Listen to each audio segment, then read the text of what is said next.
Yes!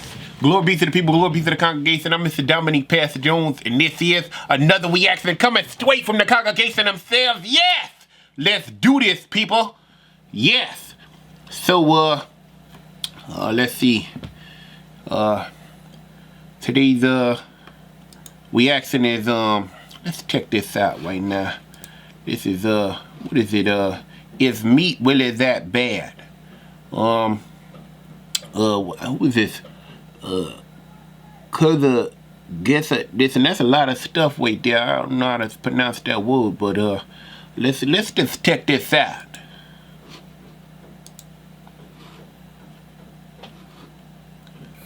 Food is arguably the best thing about being alive.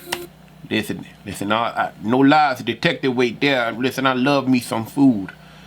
Ooh, my goodness, it's kind of like the best part of your day, because, you know, you wake up, what am I going to eat today? I got a taste for some shrimp, for some chicken, for some lobster, for some steak. Ooh.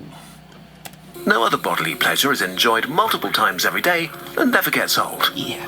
It's an expression of culture, our parents' love, and a means of celebration or comfort. That's why it hits a special nerve when we're told we should change what and how we eat to fight rapid climate change.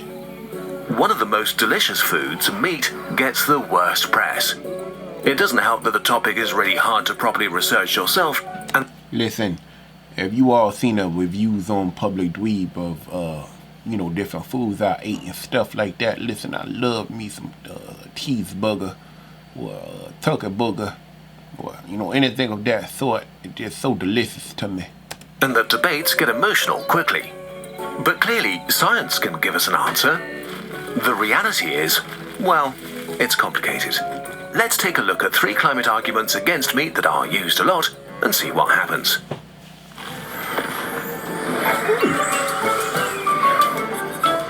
Why was that monkey in there? Hope nobody eat no fried monkey or roast monkey. 1. Does our diet really play that big a role in climate change? Feeding billions of people is impossible without causing emissions. Even if someday we have zero-carbon tractors, refrigerators and cookers running on renewable energy, and electric trucks to move our food, there are still unavoidable emissions. Rice emits methane. We cut down forests to make room for pastures and crops. And we emit nitrous oxide when we use fertilizers and manure. Worldwide food production is responsible for about 26% of all human-made greenhouse gas emissions, which is unfortunate since food is not optional. While 26% doesn't sound that bad, it means that even if we extinguished all other sources of emissions today, the emissions from food alone would still use up our entire carbon budget by 2100. So no matter how we twist and... Oh my goodness! It's just so much information about this type of consumption. Turn it, food is a real driver of climate change. Still, emissions from different food items vary a lot. How do things look when we compare their footprints separately? Food's climate impact is most often based on life cycle assessments, an analysis that looks at all the emissions of a product throughout its existence, from production to transportation, packaging, use, and waste management. Who did this throw the Mr. Pumpkin in the trash? Then you would throw the pumpkin in the trash. The most detailed meta-analysis of life cycle assessments to date, beef emissions stand out at the top. On average, a kilogram of beef emits 71 kilograms of CO2 equivalents. Lamb is also high at 40 kilograms. Pork emits 12, and poultry 10 kilograms. At the bottom, we have lots of plant-based. I love some chicken. Listen, I don't know about that tofu stuff. Listen, I don't know anyone that just like eating solid Zello. That's what that tastes like to me. Based foods. Potatoes, for example, emit around 150 times less than beef. The most important aspect of food isn't weight, though, it's nutrient density. A kilogram of beef would keep you alive much longer than a kilogram of potatoes. So how does the ranking change if we compare emissions per calorie or protein? Not much. Animal protein is still the most costly for the environment, and beef and lamb are also outliers in emissions per calorie. Wow. But is this fair? After all, not all beef is the same. There are all sorts of ways to rear cattle, from pure grass-fed to factory farming. The worst beef comes in at 105 kilograms of emissions per 100 grams of protein, the best at only 9, a tenfold difference. In contrast, most other foods, especially plant-based, have a much narrower spectrum. Still, the best beef is worse than the worst plant. Okay, but this seems promising. Can we buy the right beef and lower our emissions?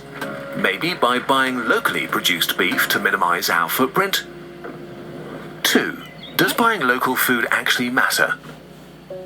Listen, let me just stop you right there. I just made me. Now, this doesn't really have nothing to do. Maybe just the local part is just what stuck out to me. But, sometimes I go to McDonald's and stuff like that. And, when I go to the ones that has, more of the minority community, some of the sodas just been tasting so nasty. I said, let me get a Sprite. They gave me a Spritz. That's what it tastes like. It tastes like a whole bunch of Alka-Seltzer or something like that. I said, man, what's up with this? They said, that's all we got. I said, let me try the orange one. Give me the orange one. It still tastes as bad as a Sprite. I said, well, let me get a Dr. Pepper. Oh, sorry, we don't have that. But anyway, I'm sorry. Just got so upset because I just felt a flashback. Anyway, I go to somewhere on the other side of town, and I'm telling you, man, them Sprites taste so good. It's just so delicious, like every sip is just a sip into heaven. Let's stick with beef, since it's such an outlier. By buying locally, you are trying to avoid emissions from transportation and packaging.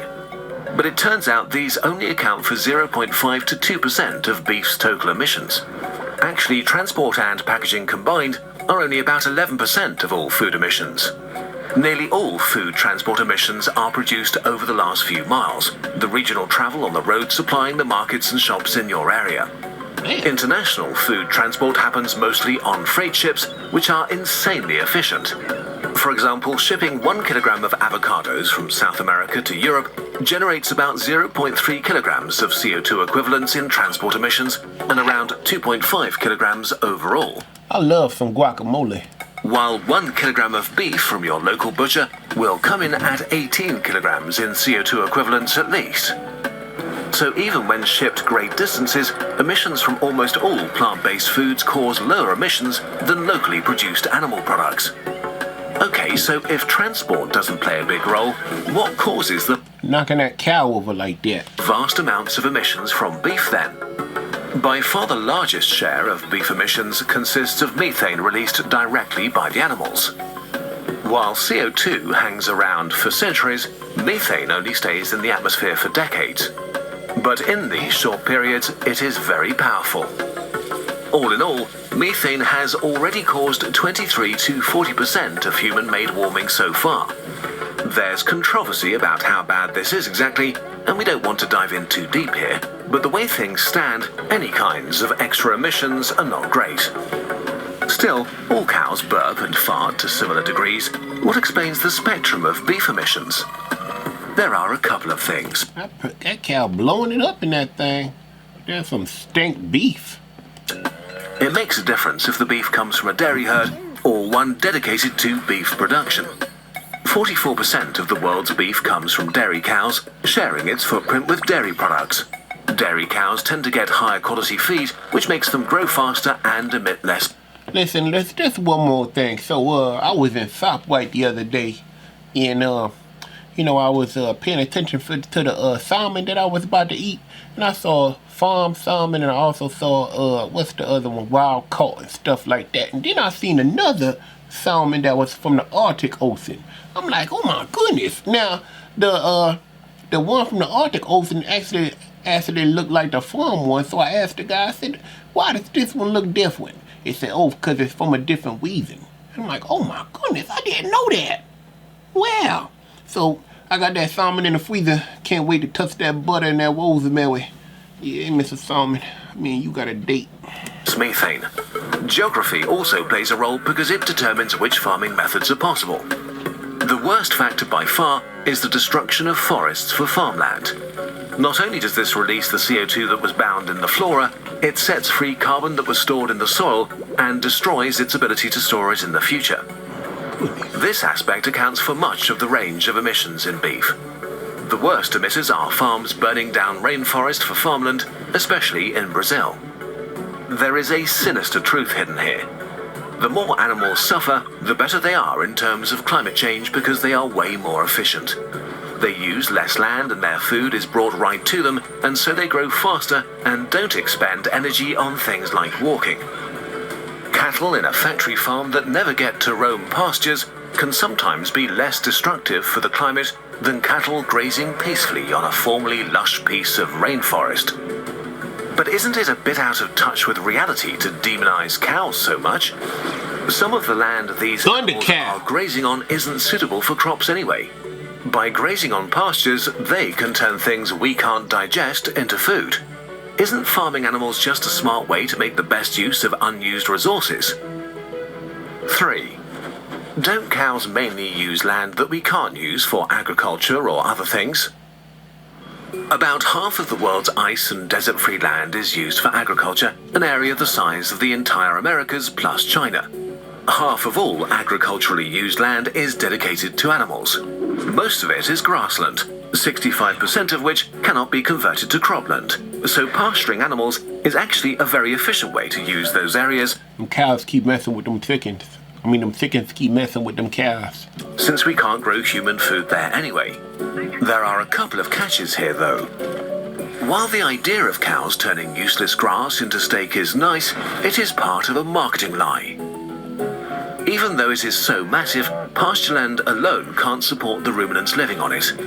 Globally, grazing systems sustain only 13% of beef production. So if we were to switch to 100% grass-fed, we'd simply have to eat much less beef. In the US, beef production would crash by some 70% if it were to exclusively rely on grass. The only way to sustain our high demand for meat is by growing crops and feeding them to our cattle. And we haven't even talked about chicken and pigs, which exclusively eat feed crops.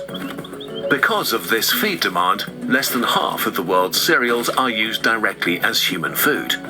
41% is fed to animals. The same is true for soy. Goodness! There's a lot of talk about Amazon deforestation for soy production, which makes us think of soy milk and tofu. But only 19% of global soy production goes towards products for humans. About 77% is used to feed animals. Besides, land without food crops isn't automatically ecologically useless. A beef-free diet would free up around 2 billion hectares. A vegan diet would free up around 3 billion hectares of land. We could use this land to grow forests or restore wild grasslands, basically anything that could suck carbon out of the atmosphere. If we spared 3 billion hectares of land, it could remove about 800 billion tons of CO2 from the air over 100 years. By comparison, we emit about 50 billion tons of CO2 equivalents per year at the moment. Okay, to summarize, food is a huge driver of emissions. Meat, but especially beef, is the worst food in terms of emissions. Buying locally does not have a big impact on food emissions compared to the type of food you're consuming. When it comes to beef, cattle that are... Just kick that cow in the head like that with that ball. Now the cow got a concussion. Grass-fed can sometimes even be counterproductive because they just need much more land. Even if you find the most environmentally friendly beef in the world, your burger still comes with a significantly higher carbon footprint than a veggie patty. You can decide for yourself what you want to do with this information. Support kurz gesagt, give it a go. Listen, they start selling skill sale and stuff like that, and they're not paying me, so decided to refrain. But wow, I love some good information. You need to know about where you're living at. Some people just living this life and don't know nothing about it. Just didn't know so much about CO2 and stuff like that. It was just stays in the air. I had no idea that CO2 like that could stay in the air like that. That's pretty crazy. Also, just know what you consuming, people. I know Pastor Jones, he don't really eat a lot of healthy foods and stuff like that, even though he needs to start to, and I will. But actually I do eat some salad from time to time, so it's kind of good. But anyway, yes, stay healthy, protect the environment, throw away the trash, and recycle. I love you people. Okay, I'm Mr. Dominique Pastordomjones, and this has been another reaction. This was a good one. Yes. I'll see you next time, people. Yes.